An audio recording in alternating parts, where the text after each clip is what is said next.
Yo, what is up, guys? I hope you guys are having a great day, and I hope you guys are doing fine as well. Dan di video kali ini, gua akan ngebuat trade breakdown, oke? Pada akhirnya gua ngebuat video lagi, dan pada akhirnya gue juga ngebahas video tentang trade breakdown lagi. Karena memang apabila gue nge-trade sehari-hari, oke?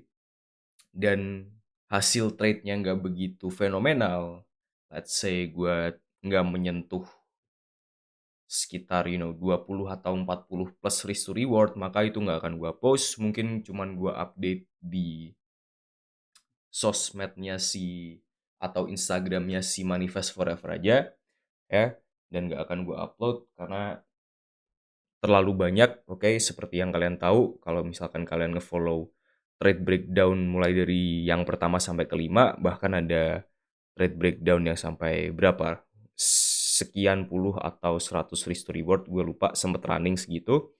Jadi gue rasa kalau gue nge-upload trade breakdown yang sekitar 10 atau 20 risk to reward bakal kayak ya udah biasa aja gitu. It's not something yang spesial, oke? Dan oke, finally kita ngebahas trade breakdown lagi di GBP USD lagi, karena memang GBP USD ini main pair gue. Euro USD, GBP USD, UJ ya, USD JPY. Dan oke, ya, sebelum kita mulai membahas trade breakdown ya, sebelum kita mulai, di sini gue akan nge-announce ke kalian, ya, gue akan mengumumin sesuatu ke kalian bahwa gue akan mengadakan live webinar minggu depan, oke? Untuk harinya gue belum tahu hari apa. Di situ gue akan mengumumin hari apanya di minggu depan. Itu akan ada di Instagramnya Manifest Forever. Oke, jadi gue memutuskan untuk live webinar tanggal sekian sekian sekian akan gue post atau akan gue announce di Instagramnya Manifest Forever. Dan buat kalian yang ingin join live webinar yang free ini, kalian tinggal buka IG-nya Manifest Forever aja. Dan kalau kalian lihat ya, di bio-nya Manifest Forever yang ada di Instagram itu akan ada nomor, dan nomor tersebut akan, ya, kalian bisa menghubungi nomor tersebut apabila kalian ingin join live webinar ini ya, yang minggu depan. Oke, di situ kalian tinggal tulis nama kalian aja dan email kalian. Oke? And ya, gitu aja announcement-nya. And let's start the trade breakdown. Oke? Di GU ini dimana gue ngelong, oke? Dimana gue ngelong di GU. Sorry, ini intronya lama banget ya, kayak gue ngebacot selama 3 menit. Oke, tapi di situ ada announcement untuk si ini juga sih, live webinar. Oke? So, ya, untuk trade breakdown GU ini gue hapus dulu semua ya supaya kita ngerti. Dan by the way, di sini di sini masih belum berlangganan lagi untuk si replay toolsnya ya, jadi sorry aja nih kita nggak bisa nge-replay. However, trade breakdown is a trade breakdown selama entry gue nggak keganggu ya. Selama entry gue di sini nggak keganggu ya, gue akan membuat trade breakdown. Oke? Of course, seperti biasa kita top down analysis. Oke? Dan sebenarnya pun untuk top down analysis bakalan gini-gini aja cuy, karena of course ya, ketika lo punya suatu konsep dan trading strategi, lo nggak akan kemana-mana lagi. Itu salah satu pesan gue untuk kalian semua yang nonton ini ya. Ketika kalian udah memilih satu konsep, ya udah stay with that konsep dan buat trading strategi berdasarkan konsep tersebut. Jangan meleng kemana-mana coy. Oke, kalau lu support resistant, ya pakai support resistant, you use SMC, supply and demand dan lain sebagainya, liquidity, lo pakai itu udah. Oke, anyway, ya, seperti biasa, structure, supply and demand, confirm. Oke, dan di sini, ya, top down analysis, gue lihat weekly time frame dulu. Seperti yang kalian lihat, si weekly time frame ini bearish, bearish, bearish, bearish, lower high, lower low, dan ketika harga di sini, oke, ketika harga membuat range bearish berdasarkan weekly time frame ini yang ada di sini, oke, kita mempunyai range, aduh, sorry banget,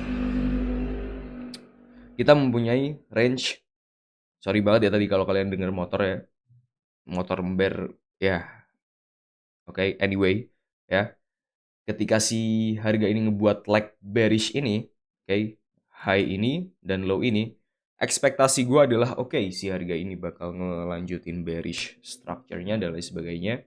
So I look for short, ya, gue mencari short di sini. Ya, however gue nggak dapet dan sebagainya. And ya, gue nggak dapet atau bahkan gue minus, nggak tahu, gue lupa. Oke, dan ketika harga ini ditembus dengan candlestick ini, oke, nih, kalau gini kan nggak jelas ya. Coba kita garisin aja. Oke, masih nge-record nggak? Masih nge-record, aman. Coba gue garisin aja. Oke, dari high ini, ya, kita tarik garis ini. Seperti yang kalian lihat, ya, di sini dia ini nggak tembus, coy. Oke, ini kalau kita tipisin bordernya, thickness-nya. Nah, kalau kita nge-zoom in di sini, as you can see, ya, dia di sini nggak nembus, oke. However, dia cuma nge-wick berdasarkan time frame ini, ya, which means yang mengartikan bahwa si harga ini masih ragu, bisa dibilang masih belum menunjukkan volume yang, oh, si harga ini bakal nge-break high ini dan pada akhirnya akan nge-switch bullish secara structure, oke. Dan setelah si shadow ini terbentuk, ya, kalian bisa lihat, nih gue tarik garis ya di sini. Set, di candlestick yang ini, kalian lihat kursor gue. Di candlestick yang ini, si harga ini nge-break, oke, nge-break high ini dengan volume yang cukup tinggi, ya. Dia nge-break seperti ini, oke, dimana, oke, yang mengartikan bahwa, oh, oke, si high ini, dia ini ke-break, oke. Dan fakta bahwa si harga ini candle close ke atas dengan volume segitu gede, ya, sudah cukup meyakinkan untuk gua, ya, bahwa si harga ini akan oke, switch bullish untuk time frame ini, untuk higher time frame-nya berdasarkan weekly time frame ini. Oke, jadi yang ada di pikiran gua adalah oke, si GU ini untuk bearish structure-nya dia udah selesai. Boom. Oke, hapus semua untuk bearish structure. Oke. Kita zoom out lagi. Oke. Dan ketika kita zoom out, ya, range daripada weekly structure adalah dari low ini, oke, ke high ini. Oke. Ini adalah weekly range. Weekly structure range. Oke, ini kita tandain dulu protected low-nya daripada si weekly time frame pada saat itu, ya. Protected low, text weekly. Bareng. Oke. Weekly protected low sudah ditandain, ya. Anyway, sorry kalau gue ngecek OBS terus-menerus karena gue punya rada sedikit trust issue, ya. Oke. Anyway, sekarang kita udah tahu structure range daripada si weekly time frame. Oke, setelah itu PR selanjutnya adalah kita menandai si supply atau demand zone. In this case demand zone karena dia bullish structure. Oke. Demand zone ada di situ. Why? Ya, kalau kita tanya mengapa, nih gue kasih tahu. Oke, memang liquidity grab, kayak bisa dibilang like liquidity grab atau bisa dibilang pengambilan liquidity yang gede, ya, yang sangat terlihat adalah di demand zone ini, ya, yang sekarang ini. However, seperti yang kalian lihat, dia udah ketembus demand zone-nya dan setelah itu dia telah termitigasi. Oke, jadi si demand zone ini udah termitigasi dan apabila kita nge-follow si demand zone ini, satu persatu, ini udah kemitigasi, ini udah kemitigasi, dan seterusnya. Ya. Kita akan berakhir dengan si demand zone ini. Oke, di mana demand zone yang belum termitigasi. Oke, masih valid. Oke, jadi untuk demand zone gitu aja. Oke, ini kita tandain dulu si weekly high. Ya, nggak usah deh karena nanti bakal numpuk sama si daily high juga. Oke, jadi weekly protected low udah, weekly structure range udah, demand zone untuk si weekly time frame udah. Setelah itu kita turun ke daily time frame. Oke, dan di daily time frame ya, seperti yang kalian lihat, daily time frame ini udah bullish, man. Daily time frame ini udah bullish, bullish terus menerus, oke. High, low, higher high, higher low, higher high, higher low, higher high. Di break, oke. Setelah itu dia konsolidasi, setelah itu dia ngebreak lagi ke bawah ini, setelah itu dia ngebreak ke atas. Oke. Jadi structure yang perlu diperhatikan terakhir untuk si daily structure ini adalah si bullishness daripada si dude ini ya. Si structure ini adalah dari sini dia bullish. Setelah itu bearish, dia ngebreak low ini ya. Bearish. Range daripada daily structure masih ada di sini. Dan setelah itu range ini ya, dari high yang gue garisin ini dan low-nya yang gue garisin ini itu di break. Di break oleh mana? Oleh harga yang mana? Di break oleh harga yang ini. Jadi low-nya adalah ini. Boom. Dia di break ke bawah dengan volume yang cukup gede ya. Which means apa? Dari bearish structure, si bearish structure ini continuation. Karena gini. High, low, lower high, lower low. Dan apabila ya kita mengikuti si lower low ini, lower low terakhir adalah low ini. Setelah itu kita lihat-lihat nih, kita cari-cari leg yang bertanggung jawab atas break of structure-nya si continuation harga ke bawah ini yang mana. Dan apabila kita lihat leg yang bertanggung jawab atas break of structure-nya si low ini adalah leg ini. Leg yang bertanggung jawab atas break of structure-nya low ini. Yang ngebuat si harga ini bisa menembus. Itu adalah leg yang gua lingkarin ini. Dan seperti yang kita lihat ya, leg yang gua lingkarin ini di break ya, di break. Boom, di situ. Di break. Dan kita lihat lagi, ini gua dapet trade-nya itu, sebentar gua buka MetaTrader dulu. Karena kita nggak bisa nge-replay tools, jadi kayak agak berantakan. Sorry for that ya, kalau kalian terganggu. Cuman that's okay menurut gua. Karena ya supaya ada konten juga, supaya kalian bisa juga mendapatkan suatu ilmu ya. Di sisi lain gue juga menguntungkan buat diri gue karena gue ada konten. Gue jujur-jujur aja, men. Ngapain tutup-tutupin. Jadi tanggal 2. Tanggal 2 mulai gue entry. 2 Mei. Jadi seperti yang kita lihat ya, dia ngebreak lagi ke atas, which means apa? CGU ini bullish juga. Dan salah satu hal lagi yang ingin gue ingatkan ke kalian, di mana ini mungkin akan sangat membantu kalian untuk memahami structure dan bagaimana si market ini bergerak adalah ini. Ketika kita punya higher time frame structure, let's say si weekly time frame ini dengan demand zone-nya, dengan point of interest-nya, ingat bahwa si harga ini nggak akan selalu nge-retrace ke point of interest kalian. Kenapa? Karena jawabannya adalah si structure di lower time frame bisa saja continuation. Dan structure continuation ini akan gue bahas di live webinar. So buat kalian yang mungkin kepo untuk penjelasan hal tersebut ya, penjelasan lebih mendalam ya. Sebenarnya gue udah ngejelasin ini juga, cuman penjelasan lebih mendalamnya akan gue bahas di live webinar. So anyway, kalian harus ingat bahwa structure ini nggak akan selalu nge-retrace ke point of interest kalian. Oke, jadi si harga ini nge-break high, ngebuat higher high, higher low, higher high, higher low, higher high, higher low, higher high.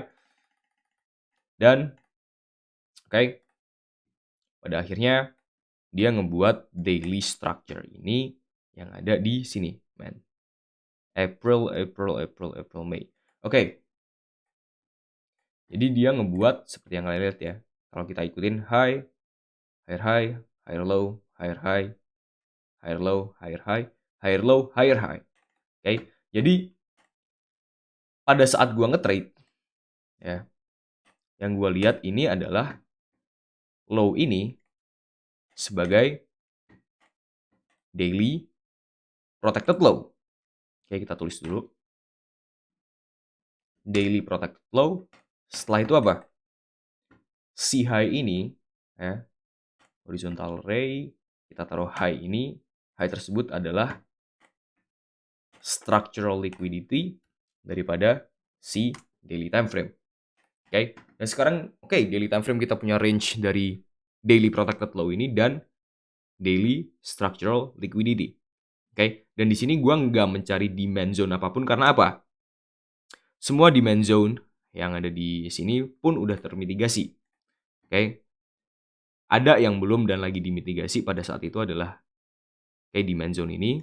Di mana kita nggak usah menandain sekarang karena gue udah ngerti bahwa di 4 hour time frame bakal bertumpukan ya. Bakal bertumpukan si demand zone-nya, jadi bakal lebih jelas kalau kita pakai 4 hour time frame aja. Dan daily protected low, structure-nya point of interest juga udah kemitigasi ya. Karena of course ya kita melihat ya kita udah ada di masa depan nih, pada saat itu kan kita masih belum tahu nih. Jadi daily structure kelar. Kita turun ke 4 hour time frame. As always juga higher time frame bullish dari weekly, of course di daily juga gue cari bullish, di 4 hour time frame pun gue cari bullish ya. Dan apabila kalian ikutin structure daripada 4 hour time frame, of course dia bullish di sini. Boom, boom. Dan pada saat itu ya, protected low daripada 4 hour time frame yang gue tandain adalah low ini. Ini adalah 4 hour protected low. 4 hour protected low sudah tertandai di mana nih? Di mana 4 hour structure ya. Bentar, kita masih belum bahas si ini dulu ya. Di 4 hour structure pun range-nya sama nih, sama daily structural liquidity ya. Range daripada 4 hour atau structural liquidity si daily sama si 4 hour time frame ini sama ya, cuman bedanya adalah untuk si daily range structure-nya ada di low ini dan high ini. Kalau untuk 4 hour time frame structure range-nya ada di low ini dan di high ini. Dan setelah itu untuk point of interest-nya gue memakai si candlestick ini, demand zone. Kenapa? Of course karena dia adalah demand zone yang masih valid dan terlihat seperti dia mengambil suatu liquidity dengan si candlestick ini sebelumnya. Seperti yang kalian lihat di sini kalau kita zoom in ya. Tuh. Si candlestick ini kayak ke bawah dulu untuk ngambil suatu liquidity di sini. Setelah itu boom. Volume yang ke atas yang gede banget. Volume bullish yang gede banget. Dan anyway, ya, ketika si 4 hour protected low ini termitigasi ya, atau si demand zone ini termitigasi, of course untuk 4 hour confirm ya, 4 hour setup, gue bakal turun ke 5 minute time frame untuk apa? Untuk mencari invalidasi structure. Karena of course, kita ke sini karena of course apa? Of course ketika demand zone termitigasi ya, di lower time frame dia bearish. Setelah itu dia nge-break ke atas. Dan di sini kalau kita zoom in ya, di sini kita punya bearish structure, bearish. Dan leg terakhir adalah leg ini, ya. Leg ini yang bertanggung jawab atas continuation bearish structure di minutes time frame ini, lebih tepatnya 5 minute time frame. Oke. Jadi leg itu tertembus, ya. Dan seperti yang gue bilang juga, apakah si shadow ini gue anggap sebagai break of structure? No. Sadly enggak buat gue pribadi. Karena kalau iya pun gue bisa dapat entry di sini. Oke, jadi itu tinggal preference kalian masing-masing. Kalau gue pribadi, gue menolak hal tersebut karena gue lebih cocok untuk bener-bener volume yang gede untuk menunjukkan bahwa, atau untuk lebih meyakinkan ke gue bahwa oke, si structure ini bener-bener ke break, bener-bener invalid, dan dia bakal continuation ke atas. In this case, oke. Jadi ketika harga ini tertembus di sini yang weak doang, gue kayak ya udah bodo amat. Setelah itu, ya, si harga ini ngebuat leg lagi dan bener-bener meledak ke atas seperti yang kalian lihat di sini. Meledak ke atas di mana of course dia nge-break high ini, ya, dan ngeinvalidasi bearish structure sebelumnya. Oke. Setelah itu oke. 5 minutes time frame gue punya confirm, ya. Untuk minutes time frame yang gue punya confirm, gue punya low ini, oke. Gue punya low ini protected low berdasarkan minutes time frame, ya. 5 min itu aja. 5 min. Oke. Dan range structure daripada 5 minutes time frame ini adalah si high ini. Horizontal ray, boom. Kita tandain dulu structural liquidity daripada 5 minute time frame. Kayak atau minutes time frame, whatever. Lower time frame confirmation intinya. 5 minute structural liquidity. Dan untuk demand zone-nya, di sini gue merasa bahwa, oh shit man, range daripada low ke high ini itu gede banget. Oke, gapnya gede banget. Dan apabila, ya, gue pakai si demand zone yang ini, ya, kemungkinan besar ini gak bakal ke reach, man. Gak bakal termitigasi. Karena apa? Untuk structure range segede ini, ya, demand zone sekecil itu, of course, probabilitasnya untuk termitigasi itu lebih kecil. Oke, jadi di sini gue memutuskan untuk, gue naik ke 15 minute time frame, ya. Dan seperti yang kalian lihat, di 15 minute time frame ini ada demand zone yang masih belum termitigasi di sini pada saat itu. Oke, gue pakai overall demand zone ini, ya, candlestick yang putih ini. Oke, untuk point of interest, di mana gue confirm gue entry berdasarkan itu dan berdasarkan konfirmasi yang ada di seconds time frame. Oke, jadi seperti yang kalian lihat, point of interest-nya atau demand zone minutes time frame-nya termitigasi. Setelah itu gue cari confirm di seconds time frame, di mana of course melibatkan seperti ini juga, ya. Ini adalah alasan mengapa gue selalu ngomong market itu fraktal, karena ya dari higher time frame ke lower time frame pun yang kita cari sama aja. Ketika harga ini ngemitigasi suatu point of interest kita, atau lebih tepatnya supply and demand zone, kita mencari hal yang sama di lower time frame. Seperti tadi nih, misalkan si 4 hour time frame termitigasi nih demand zone-nya, dan kita mencari 5 minute time frame invalidasi. Oke, ketika 5 minute time frame ini udah keinvalidasi, ya, kita cari lagi confirm di point of interest berdasarkan 5 minute structure range. Dan ketika dia udah termitigasi, kita cari yang sama lagi di second time frame. Oke. Walaupun ya di sini ada requirement yang lebih untuk gue, atau ada materi yang nggak akan gue spill di sini, ya. Jadi gue entry berdasarkan, memang gue entry di second time frame ini, ya. Entry di second time frame ini memang berdasarkan of course structure juga. Structure, gimana sih? Structure, invalidasi. Setelah itu, tapi nggak cuma ini aja, jadi gue kayak ada suatu hal lain yang hanya gue share di mentorship. Jadi memang invalidasi structure ditambah ilmu lain, oke? Dan confirm lain untuk gue entry di situ. Oke? Wih, lah kok hilang? Lah, kok hilang? Mana? Oh ini. Jadi anyway, ya, gue entry berdasarkan second time frame itu dengan 3 bip stop loss di 60 kalau nggak salah. Yes, 560. 560 set dengan 3 bip stop loss. Oke, stop level ticks 30 tick. Oke, dan entry gua itu ada di wow. Jauh sekali. 60 entry gua ada di situ lebih tepatnya. Oke, jadi ada di sini, men.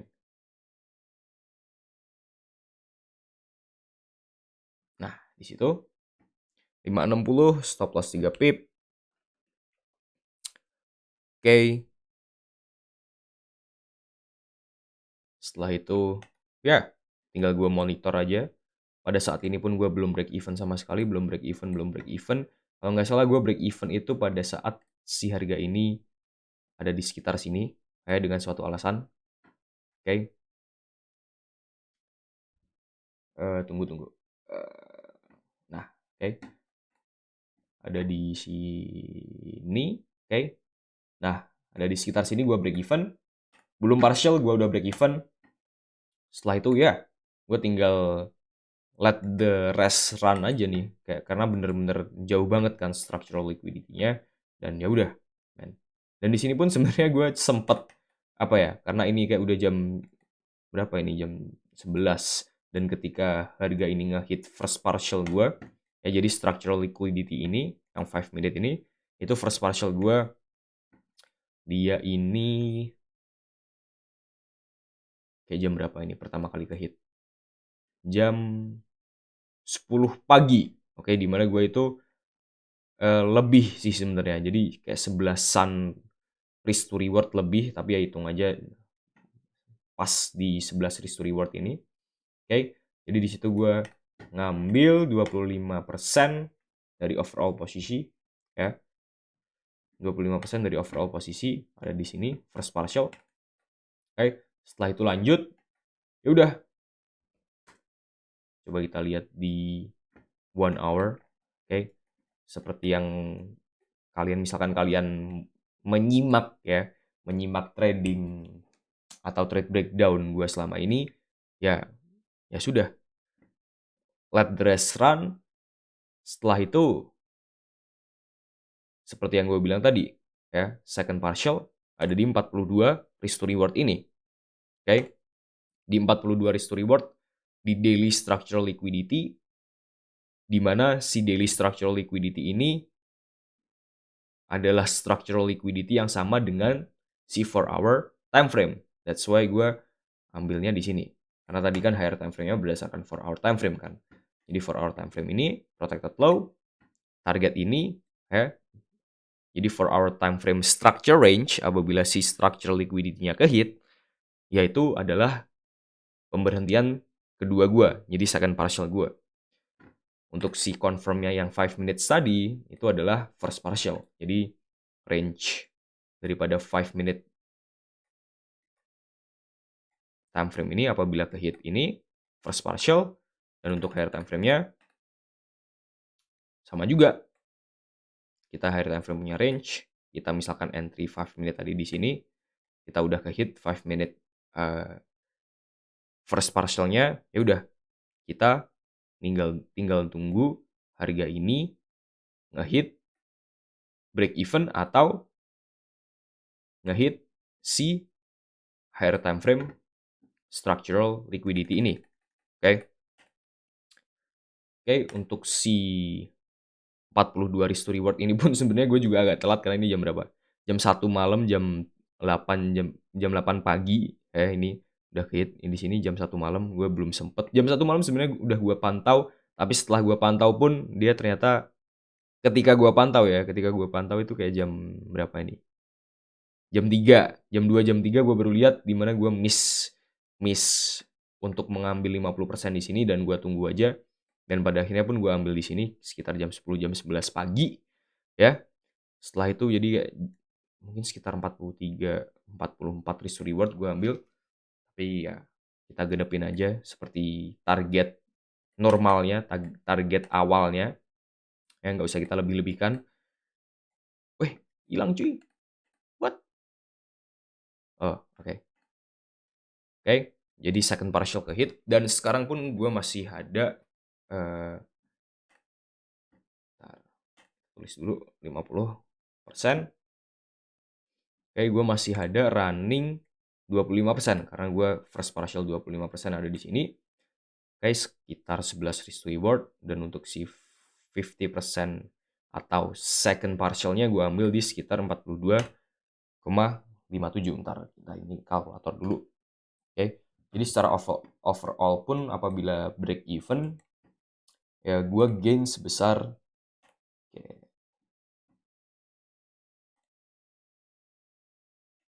coba kita hitung dulu kalkulator. Oh shit, bentar, gue pause bentar ya bro. Oke, lanjut. Anyway, sorry, tadi gue mendengar kucing gue sepertinya akan berantem ya, dan gue juga udah minum sekalian.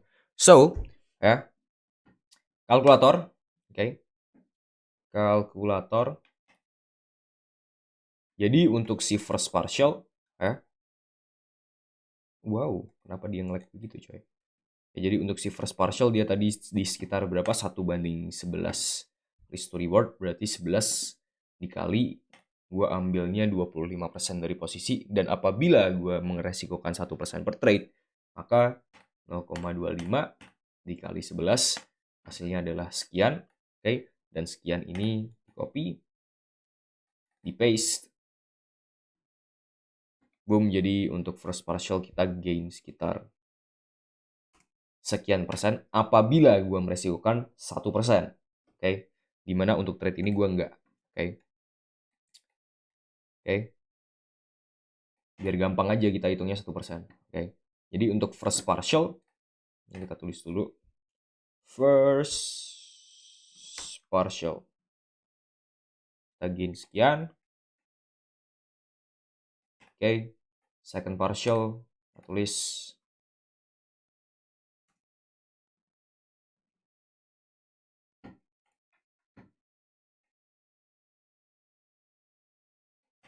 kita gain sekitar set plus, berarti tinggal dikali aja, berarti sekitar berapa tadi? 42, sebenarnya lebih, cuman kayak ya udah 42 risk to reward dikali 0,5 karena 50% daripada keseluruhan posisi. Oke, sama dengan 21%. However, kalian harus ingat ini belum komisi, belum ketika gue loss, ketika gue first partial kayak cuman sekitar 3 atau 4 risk to reward, setelah itu break even, dimana makan komisi sama dengan sama aja ya. Setelah itu belum loss dan lain sebagainya. So ya, perlu diingat ya. Dan untuk sekarang pun gue jarang banget nge-trade, gue bener-bener mengikuti apa ya, tren. Dalam istilah dulu, kalau kalau kalian sering lihat trade breakdown gue ya, untuk tren yang counter trend sometimes gue ambil. Kalau sekarang pun gue bener-bener kayak dari weekly time frame, daily time frame, semuanya. Kecuali ada kondisi tertentu di mana gue bisa counter trend, tapi mostly gue bener-bener kayak sekitar 80% gue harus ngikutin tren. Kecuali ada suatu kondisi. Itu tadi. Jadi ya, untuk menunggu tren ini line up, atau bisa dibilang tren ini oke, dari weekly time frame bullish, daily time frame bullish, 4 hour time frame bullish, sampai si confirm ini bullish, itu lama banget. Dalam artian frekuensi gue trading otomatis berkurang gitu. Jadi ya bener-bener melatih patience gue banget sih ini. Tapi ketika hit seperti ini ya ya ya puji Tuhan, man, the patience paid off gitu. Jadi terbayar lah kesabaran gue. Cuman ya seperti tadi yang gue jelaskan, frekuensi tradingnya berkurang, dan apabila lo menunggu bener-bener lama banget, belum tentu win rate lo bakal naik drastis kan. Dalam artian ya sudah men, kalau kalau lo lose ya ya wajar. Dalam artian lo nunggu lama banget, let's say lo punya setup dari 4 hari yang lalu, 5 hari yang lalu. Dan ketika udah memitigasi point of interest kalian cari setup dan lain sebagainya, sometimes ada setup, kayak kalian pantau ternyata setupnya gagal, kalian nggak jadi cari confirm, atau apabila bahkan ketika kalian cari confirm, dan entry pun ketika kalian udah line up semua se-confirm kalian, kalian entry pun belum tentu kalian win. Oke, belum tentu, bahkan belum tentu ini. Bahkan sometimes yang paling lebih sakit adalah misalkan entry kalian di sini. Oke, entry kalian di sini ya. Setelah itu stop loss kalian ada di sini. Oke, udah entry dia di sini sini sini terus menyentuh stop loss kalian terus bener-bener naik. Kayak ya udah, tapi ya memang resikonya begitu. Oke. Ya udah men. Sebenarnya lo bisa mendapatkan ini kan, tapi karena stop loss lu tersentuh, ya ya sudah, loss is a loss, udah. Sometimes begitu. Jadi ya memang frekuensi dan ya butuh patience banget sih untuk ini ya. So anyway, secara overall kita fix profit di sekitar sorry, tebelin set. Berarti secara overall kita gain profit di sekitar berarti berapa? 23,75%. However, perlu diingat lagi, gue ingatkan, ini belum komisi. Oke. Okay? Dimana mungkin cuman sekian persen doang komisi. Oke. Okay? So yeah, I think that's it. Ya, dan ini pun masih belum semuanya, ya masih ada yang running. Dan ya, I think that's it untuk video kali ini. And ini udah berapa menit? Udah 37 menit, coy.